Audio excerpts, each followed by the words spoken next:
BCCI से माफी मांगी है ना मैं माफी मांगूंगा। तो इंडियन मीडिया का काम ही झूठ फैलाना है और ये झूठ फैलाते रहेंगे और उनकी आवाम इस पर यकीन करती रहेगी। लेकिन मैं बताता चलूं कि मैंने किसी भी किस्म की कोई माफी नहीं मांगी है। ये कहना है मोहसिन नकवी का।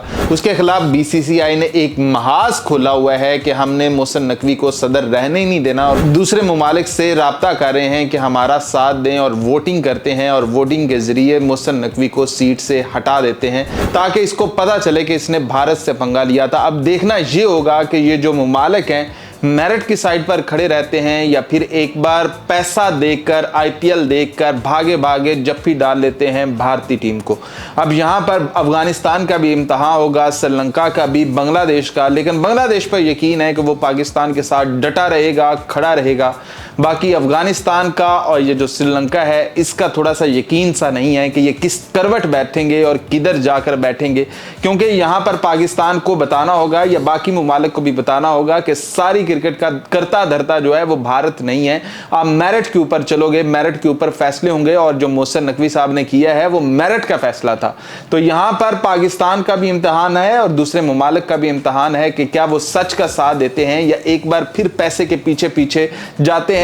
जैसे आपने वो सुना था कि एशिया कप की जो मीटिंग होनी थी जिसमें जो शेड्यूल डिसाइड होना था, तब एक मसला बना था कि इंडिया कहता था हमने नहीं आना, तो पाकिस्तान ने कहा है कि आप वीडियो लिंक के जरिए आ जाओ। तब तो फिर भी कुछ ममालिक जो हैं वो भारत का साथ देने निकल पड़े थे।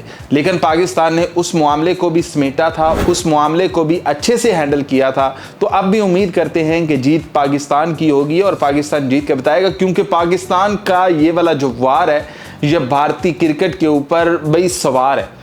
वो ये सोचे जा रहे हैं कि भाई ये भारत के साथ हुआ तो हुआ कैसे, हमने अपनी बेइज्जती खुद कैसे क्रिएट कर ली। बुमराह हो, जो मर्जी हो, वो भी इशारे हमारे उल्टे पड़ रहे हैं। फिर हम ट्रॉफी नहीं लेते तो वो भी सारी बेइज्जती जो है वो हमारी बन जाती है। एबी डिविलियर हो, जो मर्जी बंदा हो, वो हमारे खिलाफ ही बोले जा रहा है कि भैया इनको अकल से काम लेना चाहिए। ये सियासत का मैदान नहीं है, ये क्रिकेट का, ये खेल का मैदान है। तो यहाँ पर भारत के सारे दाव उल्टे पड़ चुके हैं। तो अब वो आखिरी दाव खेलने जा रहे हैं कि हम वोटिंग करवा लेते हैं और मोहसिन नकवी को वोटिंग के जरिए कुर्सी से ही हटा देते हैं। तो फिर उसके बाद फैसले हम अपनी मर्जी से कर सकते हैं।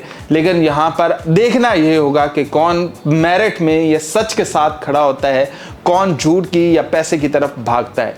जबकि माफी का मामला वो मोहसिन नकवी ने वैसे ही क्लियर कर दिया कि क्यों मांगूंगा मैं माफी, मैं खुद कह रहा हूँ ट्रॉफी लेनी है तो मेरे दफ्तर आओ, मैं देता हूं तुम लोगों को ट्रॉफी, और माफी का तो सवाल ही नहीं बनता। तो यहां पर अब अफगानिस्तान से देखना होगा कि भैया कम से कम आप लोग पाकिस्तान के साथ खड़े हो जाएंगे। और उधर अगर एक बंदा श्रीलंका भी, यानी कि असल मसला तो इन 5 बोर्ड्स का है ना, कि ये जो 5 बोर्ड जो टेस्ट नेशंस हैं जिनके पास टेस्ट क्रिकेट टीम भी है, अफगानिस्तान, बांग्लादेश, श्रीलंका, पाकिस्तान, इंडिया, और अगर पाकिस्तान, बांग्लादेश, अफगानिस्तान एक साइड पे हो जाते हैं तो भारत फिर कुछ नहीं कर पाएगा। देखते हैं क्या फैसला होता है। लेकिन अभी तक की जो इतलात हैं ताज़ा तरीन वो ये है कि मोहसिन नकवी ने कहा है ना मैं माफ़ी मांगूंगा ना मैं मांगी है। इंडियन मीडिया ने झूठ फैलाना था वो फैलाता रहेगा।